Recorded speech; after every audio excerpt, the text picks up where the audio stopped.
continuación damos la bienvenida a Ángela Orozco, quien actualmente se desempeña como diseñadora estratégica y directora de investigación y tendencias de Human. Ángela lidera la conferencia Actuando frente a la crisis ética de la moda. Bienvenida.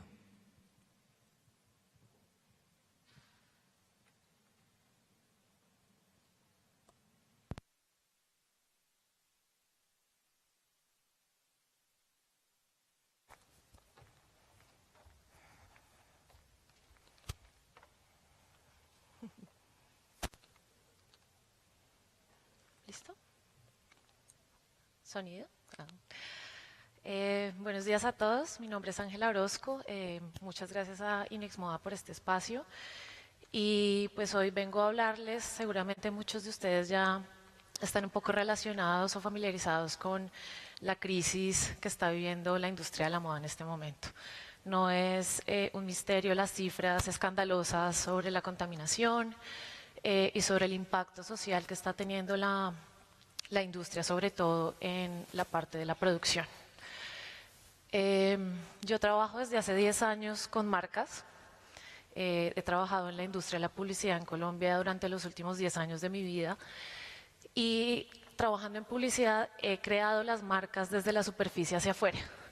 Me he encargado de crear los logos, de crear la comunicación visual y casi que me he encargado como de maquillar las marcas durante estos 10 años. Y hace más o menos 5 me encontré con la moda. Yo soy diseñadora estratégica y diseñadora gráfica, pues de profesión. Y hace más de 5 años me encontré con la moda gracias a uno de mis clientes, que es Almacenes Éxito. Y gracias a ellos descubrí el mundo maravilloso de la moda, descubrí lo que implica, descubrí cómo la industria influencia un montón la creatividad alrededor de otras industrias, cómo influencia y cómo crea y ayuda al ser humano a que se exprese y que exprese su identidad. Y claro, obviamente quedé súper enamorada de la industria.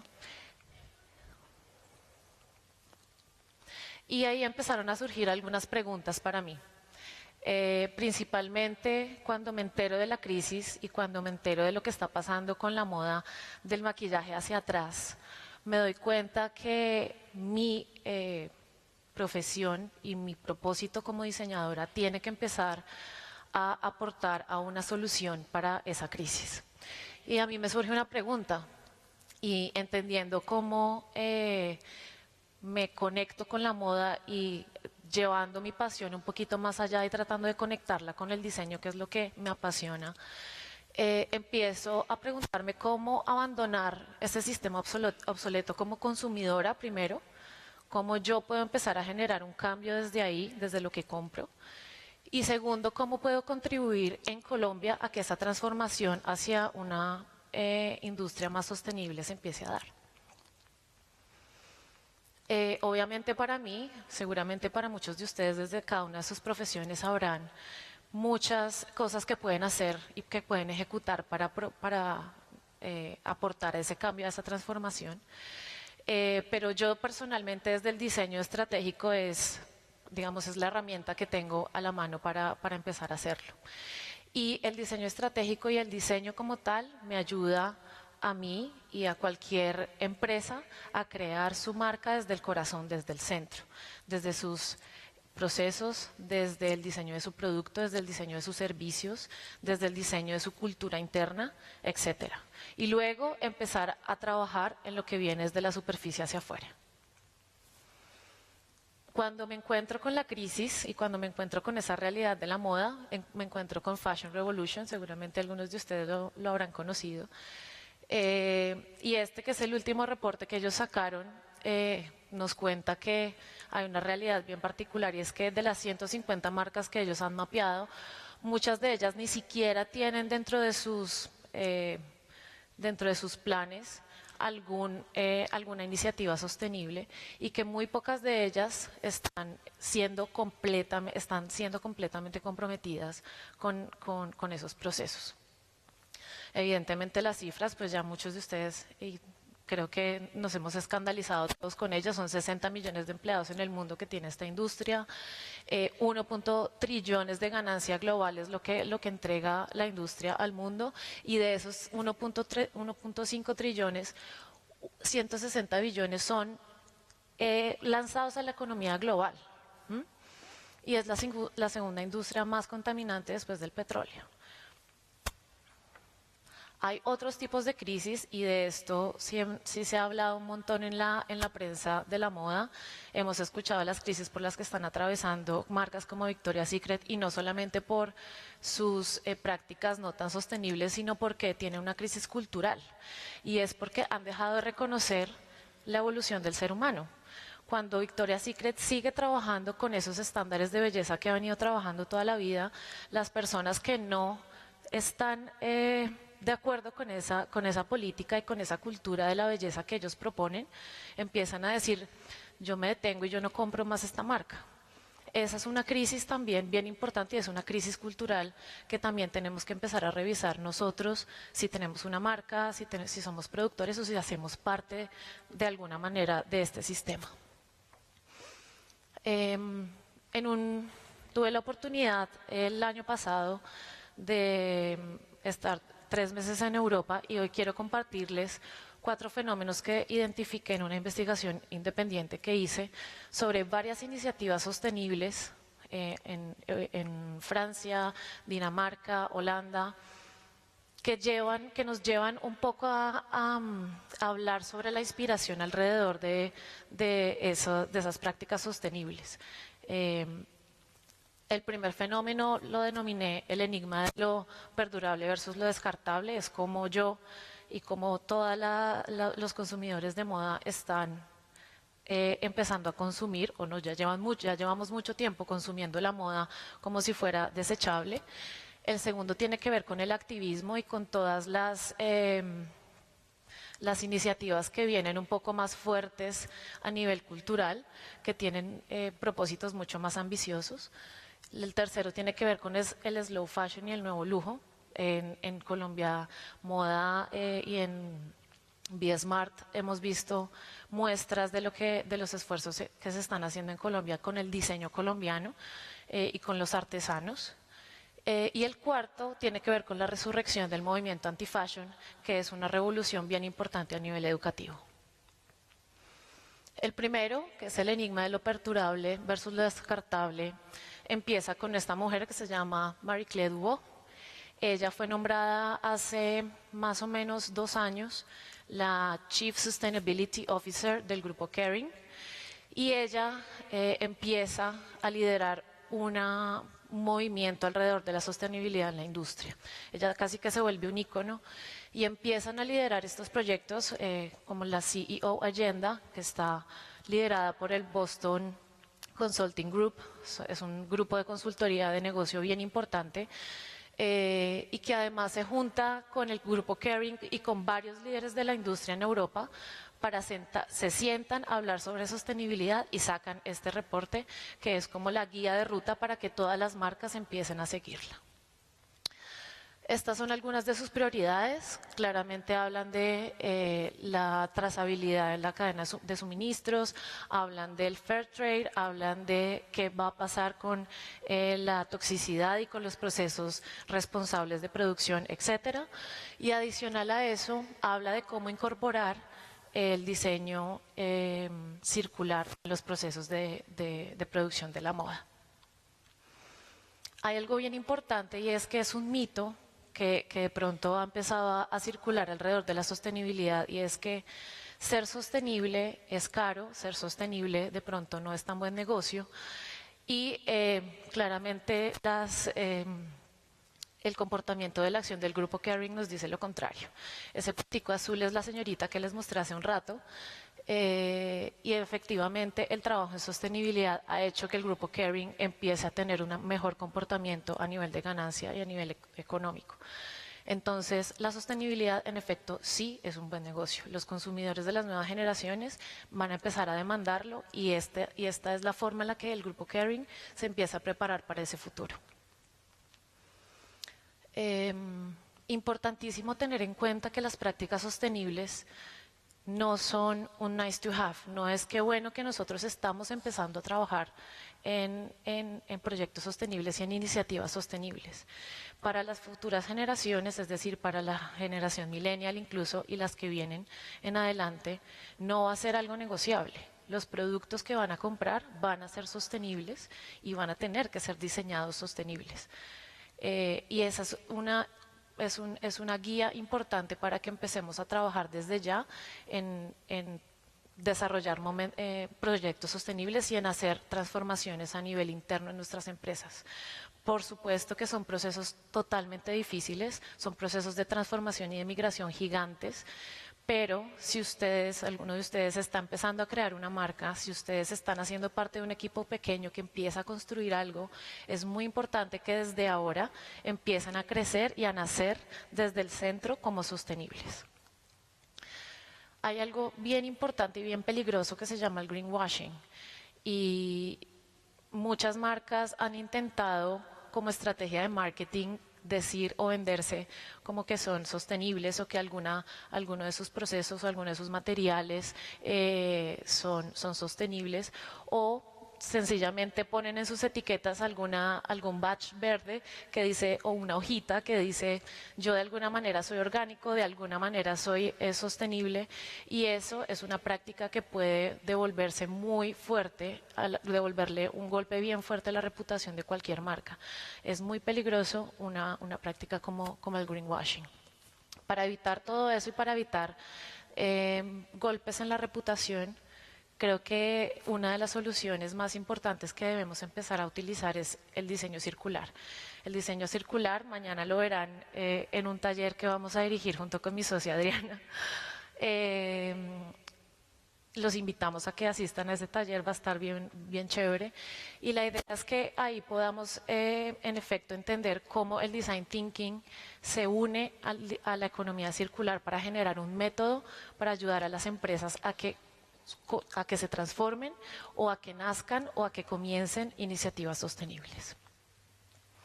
Estos son algunos de los principios del diseño circular para la moda, y es bien importante que los tengamos en cuenta a la hora de empezar a crear y empezar a pensar en el negocio. Cuando uno piensa en el negocio, es muy difícil tratar de meter la sostenibilidad dentro de ese flujo, pero es bien importante que nos remitamos a lo que les contaba hace un rato, y es, si eres sostenible, las generaciones que vienen lo van a valorar bastante. Aquí quiero contarles rápidamente algunos de los proyectos que he visto en Europa.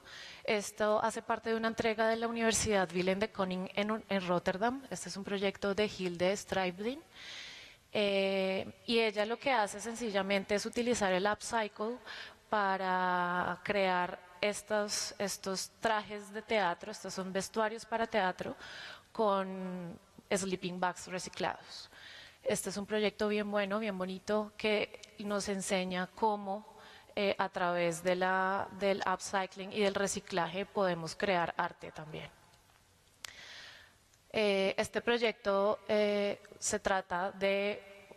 ¿Tú le puedes, por favor, play al video? Gracias. Este proyecto es de una chica francesa. Se trata de los recuperables y nos habla de cómo ella ha creado un negocio a muy pequeña escala.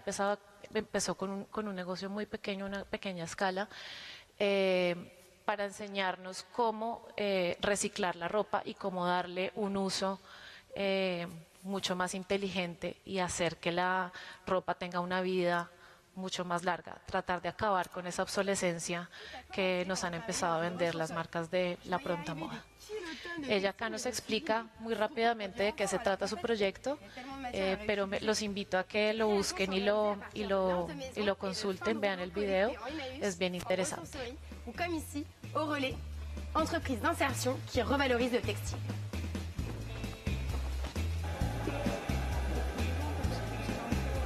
Côté inspiration, il y a les icônes de mode, l'exotisme, le vintage. Il y a ma grand-mère, mes robes de poupée, les robes qui tournent.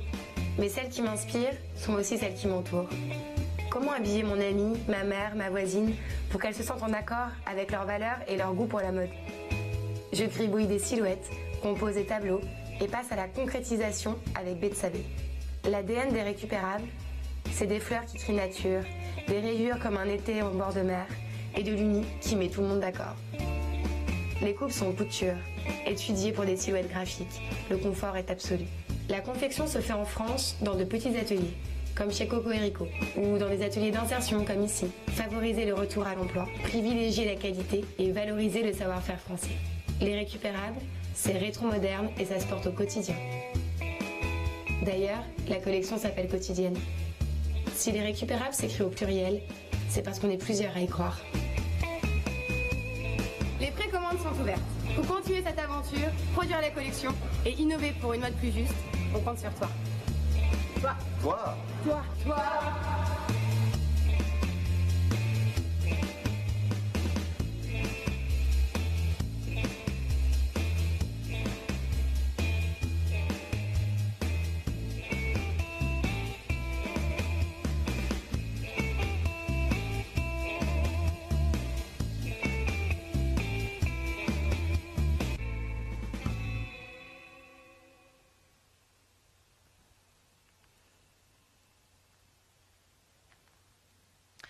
El siguiente fenómeno tiene que ver con el activismo en el mundo de la moda. Y acá me quiero remitir a esa tragedia que hubo en el 2013 en Bangladesh, donde la fábrica Rana Plaza se viene abajo y mata a 1.200 trabajadores de la industria de la moda. Y a raíz de ese evento casi que se destapan un montón de mitos alrededor de cómo se estaba construyendo la ropa. Estas son algunas iniciativas que han nacido a raíz de ese momento histórico de la moda. Y este es un movimiento francés que se llama I Wear Blue y celebra precisamente a esas personas que están todos los días trabajando por construir la ropa, celebra el espíritu obrero.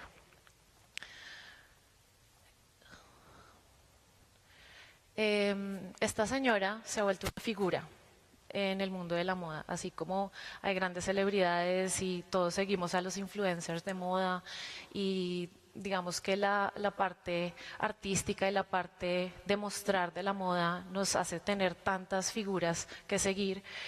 Esta mujer se ha convertido en una imagen de esa gran tragedia de Bangladesh y ella se ha encargado de caminar por el mundo y de reunirse con grandes líderes de las industrias y de los negocios para ayudarles a transformar sus negocios y ayudarles a mostrar y a demostrarles que el impacto que están teniendo sus negocios en comunidades como la de ella.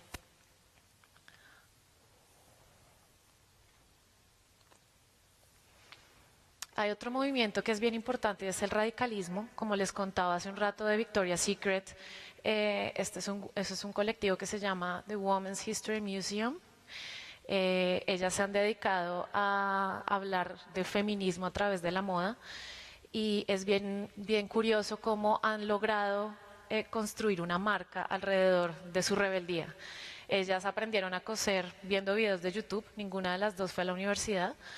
Y han creado colecciones precisamente para hablar sobre feminismo y sobre cómo la moda impone un montón de estándares raros y distintos a las mujeres sobre todo. Cómo trata de imponerles un montón de estilos de vida, de apariencia, etc.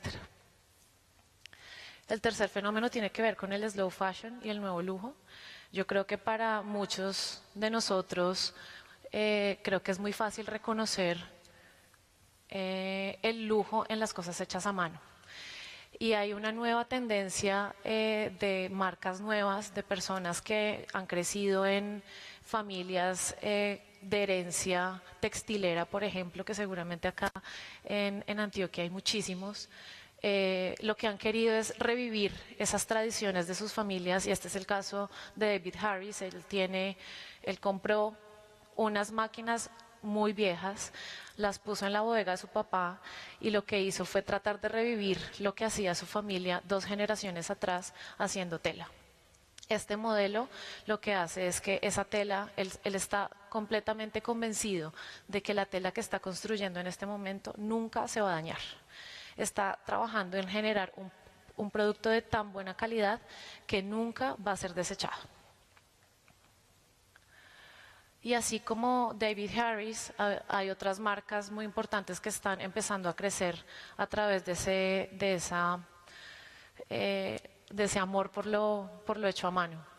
Y esta es una marca bien importante que hizo parte del New York Textile Month en Nueva York el año pasado. Y lo que ellos hacen es trabajar piezas absolutamente únicas, crean sus telares específicos para cada corte, por lo tanto tienen cero desperdicio de material, y cada pieza es una pieza de arte trabajada con su cliente.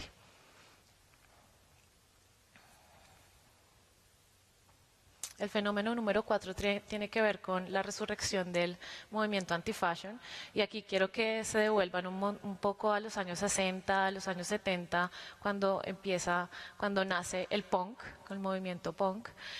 Y este movimiento tiene raíces en el forecasting y tiene raíces en la educación. Todo comienza en el año 2015 cuando Lee Edelcourt publica este manifiesto que se llama el Manifiesto Anti-Fashion, y ella en ese manifiesto dice: este sistema es obsoleto, este sistema no sirve, este sistema debe morir, debe cambiar. Y habla alrededor de lo que debería pasar en la educación, de lo que debería pasar en la cultura, de lo que debería pasar en comunicación, de lo que debería pasar en producción, en diseño, etc. Y a raíz de eso empieza a generar un movimiento educativo en la Universidad de Marsella junto con la Universidad de Parsons, y crean un movimiento anti-fashion para repensar todo el sistema moda. En este momento ellos están trabajando en varios proyectos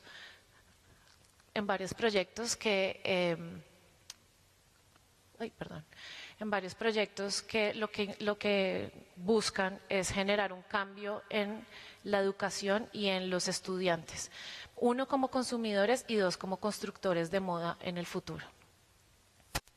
Voy a acelerar. Estos son algunos de los talleres en los que la Universidad de Parsons y la Universidad de Marsella trabajan. Son talleres abiertos para que la gente empiece a entender cómo se construye la ropa, cómo se cose, cómo se trabaja, cómo se vende, etcétera. Es para entender todo el sistema, y adicional a eso, para que aprendan a hacerla. Algunas de las cosas más radicales que están pasando, sobre todo en Europa y en el norte de Europa, esto hace parte de una publicación de moda independiente en Dinamarca. Habla de divorciarse del comercialismo y de empezar a trabajar en una escala pequeña. Y hay otros movimientos bien importantes que están jalando mucho esa cultura anti-fashion, y tienen que ver con los anti-fashion bootcamps. Y eso tiene que ver con: yo ya no voy a la universidad, yo sencillamente me voy a un bootcamp donde me enseñan a coser, donde me enseñan a desbaratar la ropa y donde la vuelvo a armar. Ya para cerrar, reflexiones muy rápidas acerca de esto. 1, si tienes una marca, si estás construyéndola, si haces parte del proceso de producción, piensa joven, porque las generaciones que vienen van a exigir sostenibilidad. La segunda tiene que ver con preguntarse cuál es tu legado. Como marca, es un legado en la cultura, es un legado en el medio ambiente, es un legado social. Hay muchas marcas ya colombianas que están trabajando en eso, y creo que esta charla y toda la discusión alrededor lo que hace es que genera mucha más inspiración para las marcas que vienen, y para que aquellas empresas que están pensando en hacer esa migración a algo sostenible finalmente tomen la decisión de hacerlo. La tercera tiene que ver con diseñar para que dure, diseñar para que ese producto sea heredado, sea atesorado, sea revendido,